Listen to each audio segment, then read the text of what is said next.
सोचो अगर रशिया बिल्कुल पागल हो जाए और हर एक देश पर कब्जा करना शुरू कर दे तो क्या होगा। रशिया का पहला टारगेट यूक्रेन होगा। यूक्रेन की फोर्सेस कई सालों से रशिया से लड़ते लड़ते बहुत ही कमजोर हो गई हैं। और सबसे बड़ी बात, रशिया ने अपने 1.5 लाख सोल्जर्स को पहले ही यूक्रेन भेज रखा है। रशिया यूक्रेन से लड़ने का एक खतरनाक प्लान तैयार करेगा। रशिया यूक्रेन के कैपिटल कीव पर मिसाइल से अटैक करेगा, जिससे यूक्रेन की मिलिट्री और भी कमजोर हो जाएगी। और फिर रशिया अपने टैंक की सेना से यूक्रेन पर एक बड़ा अटैक करेगा और यूक्रेन के एक बड़े हिस्से पर कब्जा कर लेगा। अमेरिका और नेटो देश ये देखकर बुरी तरह से घबरा जाएंगे और रशिया से लड़ने के लिए अपनी फोर्सेस भेजेंगे। इन दोनों के दरमियान एक लंबी लड़ाई चलेगी। रशिया यूक्रेन से अपनी फोर्सेस को हटा देगा और अपनी फोर्सेस वापस रशिया में इकट्ठा करेगा। रशिया अपनी ब्लिट्जक्रीग स्ट्रैटेजी का यूज करेगा, यानी फुल फोर्स और स्पीड के साथ अटैक करेगा। और इस बार अमेरिका और नेटो के सभी डिफेंसेस को तोड़ देगा और यूक्रेन पर पूरी तरह से कब्जा कर लेगा। अमेरिका और नेटो की फोर्सेस पूरी तरह से टूट जाएंगी और अमेरिका और नेटो देश अपनी मजबूत इकोनॉमी का इस्तेमाल करके पूरी दुनिया से फोर्सेस को रिक्रूट करना शुरू करेंगे, जिसमें उन्हें कई साल लग जाएंगे। अब रशिया का अगला टारगेट बेलारूस होगा।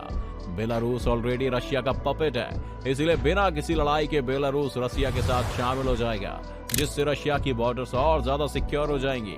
अब रशिया की नजर जॉर्जिया और मोल्डोवा पर होगी। जॉर्जिया और मोल्डोवा की फोर्सेस बहुत कमजोर है और रशिया यहाँ अपना ज्यादा टाइम वेस्ट नहीं करेगा। वो अपनी साइबर वॉरफेयर कैपेबिलिटीज का यूज करके इन दोनों देशों के कम्युनिकेशन सिस्टम को पूरी तरह से तोड़ देगा। इससे पहले कि इन्हें कुछ समझ आए, रशिया इन पर एक सरप्राइज अटैक करेगा। जॉर्जिया और मोल्डोवा की फोर्सेस माइटी रशियन आर्मी का मुकाबला नहीं कर पाएंगी और हार मान जाएंगी। ईस्टर्न यूरोप को जीतने के बाद रशिया अपना फोकस सेंट्रल एशिया पर करेगा।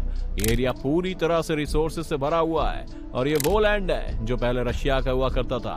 कजाकिस्तान रशिया के लिए सबसे बड़ा टारगेट होगा, क्योंकि यहाँ ऑयल और गैस रिजर्व्स हैं जो रशिया की इकोनॉमी को और मजबूत बना सकते हैं। रशिया यहाँ अपनी फोर्सेस भेजेगा। कजाकिस्तान इतनी बड़ी फोर्सेस को अपने सामने देखकर रशिया के साथ मिल जाएगा और रशिया यहाँ से मिलने वाले ऑयल और गैस को बेचकर दुनिया भर से और भी फोर्सेस को रिक्रूट करेगा। कजाकिस्तान पर कब्जा करने के बाद रशिया की इकोनॉमी पहले से भी ज्यादा मजबूत हो जाएगी, जिसके बाद रशिया का अगला टारगेट सेंट्रल एशिया के छोटे देश उज्बेकिस्तान, किर्गिस्तान, तुर्कमेनिस्तान और ताजिकिस्तान होंगे। इन देशों की मिलिट्री बहुत ही कमजोर है। रशिया यहाँ भी अपनी कुछ फोर्सेस भेजेगा और इन कंट्रीज को भी रशिया के साथ मिलने को कहेगा। ये सब देश रशिया के साथ मिलने से मना कर देंगे और एक साथ मिलकर अपनी फोर्सेस को रशिया के खिलाफ डिप्लॉय कर देंगे। मगर अभी भी ये फोर्सेस रशिया के सामने बहुत कम होंगी और रशियन फोर्सेस इन्हें जल्दी खत्म कर देंगे। अब ये कंट्रीज बुरी तरह से डर जाएंगी और रशिया के साथ मिलने के लिए तैयार हो जाएंगी। सेंट्रल एशिया के रिसोर्सेज से रशिया की इकोनॉमी और मिलिट्री और ज्यादा मजबूत हो जाएगी। रशिया के पास अब दुनिया का एक बहुत बड़ा ऑयल और गैस रिजर्व आ जाएगा, जिससे वो दुनिया भर की कंट्रीज से फोर्सेज और वेपन्स परचेज कर पाएगा, जिसके बाद रशिया अब दुनिया का सबसे ताकतवर देश बन जाएगा। अब रशिया एक बड़ा कदम उठाएगा ईस्टर्न यूरोप पर कब्जा करने का। ईस्टर्न यूरोप के नेटो मेंबर स्टेट्स जैसे पोलैंड, रोमानिया और Baltic states, Estonia, Latvia, Lithuania Russia के अगले टारगेट्स होंगे।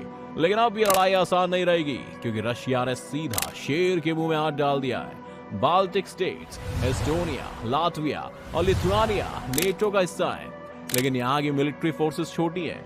रशिया अपने साइबर वॉरफेयर और एलीट स्पेशल फोर्सेस का इस्तेमाल करेगा और इन देशों की कम्युनिकेशन को जैम कर देगा, ताकि ये किसी दूसरे देश को अपनी मदद के लिए ना बुला पाए। रशिया अपनी कुछ फोर्सेस भेजेगा जो बिना किसी बड़े नुकसान के जल्द ही बाल्टिक स्टेट्स पर अपना कब्जा जमा लेंगी।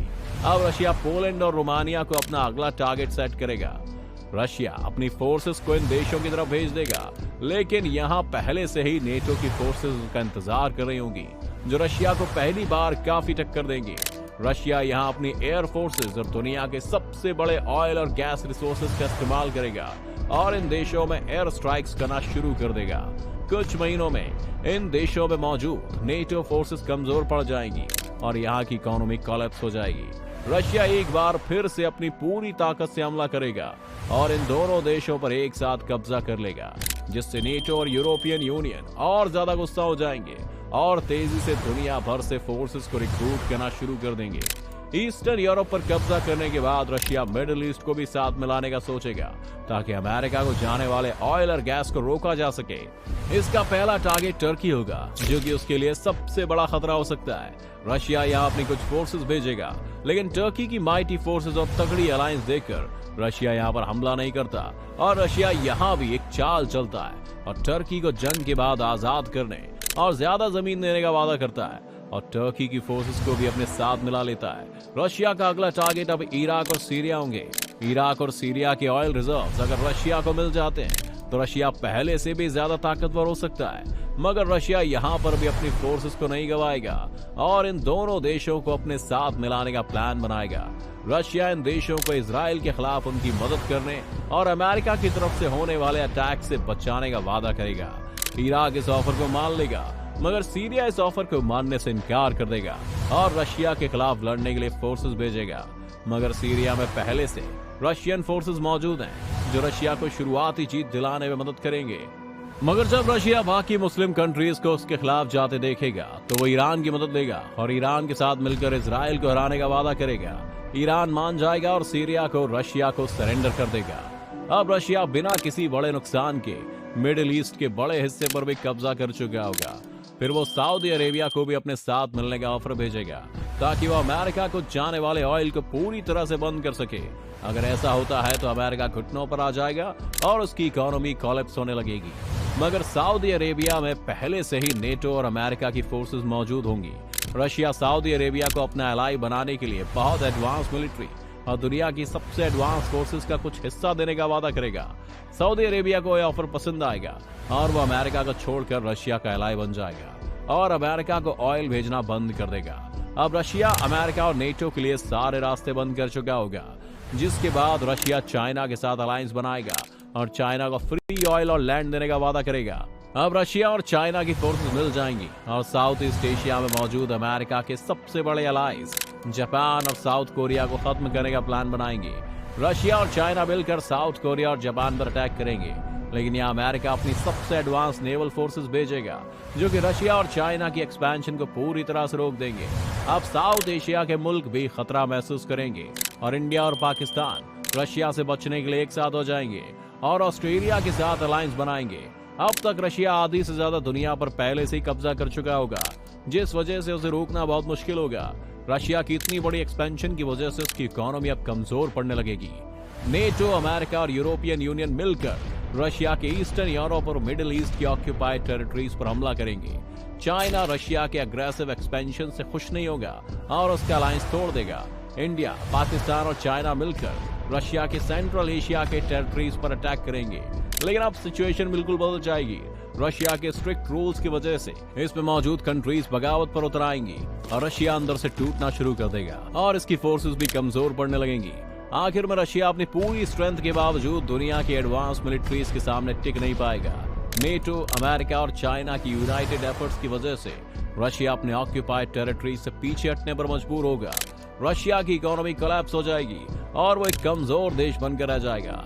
दुनिया के पावरफुल अलायंस जैसे नेटो और क्वाड यानी इंडिया, अमेरिका, जापान, ऑस्ट्रेलिया मिलकर रशिया के एक्सपेंशन को रोक देंगे। रशिया को शुरुआती जीत मिल सकती है, लेकिन जब दुनिया की सबसे बड़ी ताकतें उसके खिलाफ एक हो जाएंगी तो रशिया को अपनी एक्सपेंशन रोकनी पड़ेगी। एडवांस मिलिट्रीज और अलायंस हमेशा बैलेंस बनाए रखते हैं, जो एक पावरफुल कंट्री को पूरा डोमिनेट करने से रोक देते हैं। तो क्या लगता है, क्या रशिया कभी इतना पावरफुल हो पाएगा या ये सिर्फ एक वाइल्ड इमेजिनेशन है?